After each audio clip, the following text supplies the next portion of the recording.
Okey, kali ni saya nak update perkembangan terkini tim Go-Gramatik. Dulu saya pernah cerita pasal dia dan apa perkembangan terkini berkenaan tim Go-Gramatik lah. Alright.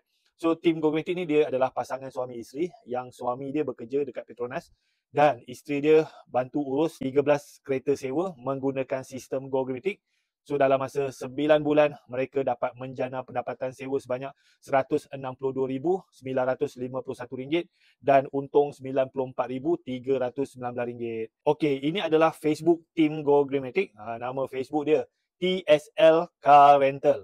Okey, TSL Car Rental ni dia ada banyak kereta. Dia ada Myvi 2022, Beza 2024, Ativa 2023, Myvi 2024, Myvi 2024, Honda City 2022, Myvi 2024, Myvi 2019, Beza 2023, Beza 2024, Proton X70 2019, Beza 2025 dan Beza 2025.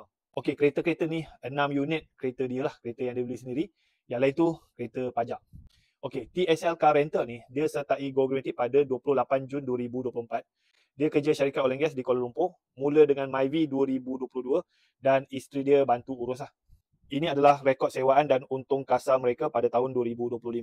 Okey, Januari sewaan dia 14,275, untung dia 8,781. Februari sewaan dia 14,805, untung dia 7,725.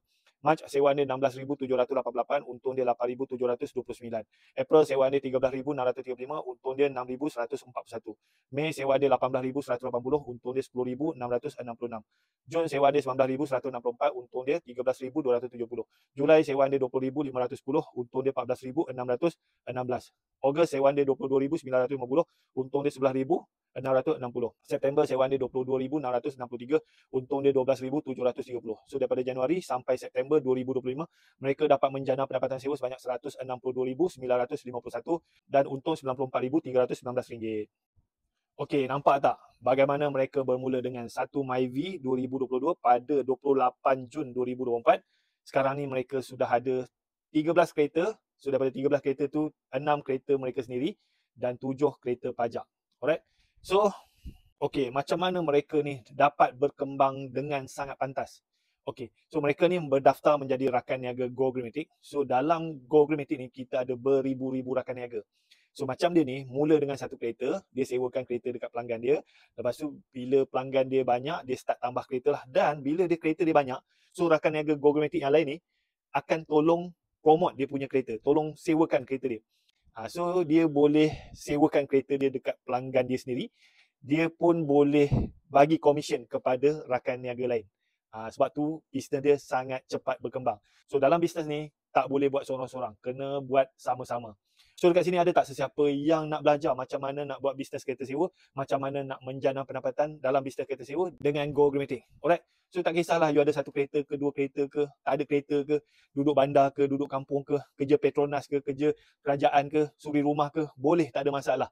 Alright. So untuk join Go-Gramatik, kita kenakan yuran RM300 setahun. So kita bagi group support, kita bagi training, kita bagi sistem lama web, template, dokumen sewa, bahan-bahan pemasaran, sistem untuk tapis pelanggan. Dan kalau you tak ada kereta, tak ada motor, you pandai urus, you ada pelanggan, Go-Gramatik pun kita boleh bagi kereta dan motor dalam bentuk pajakan.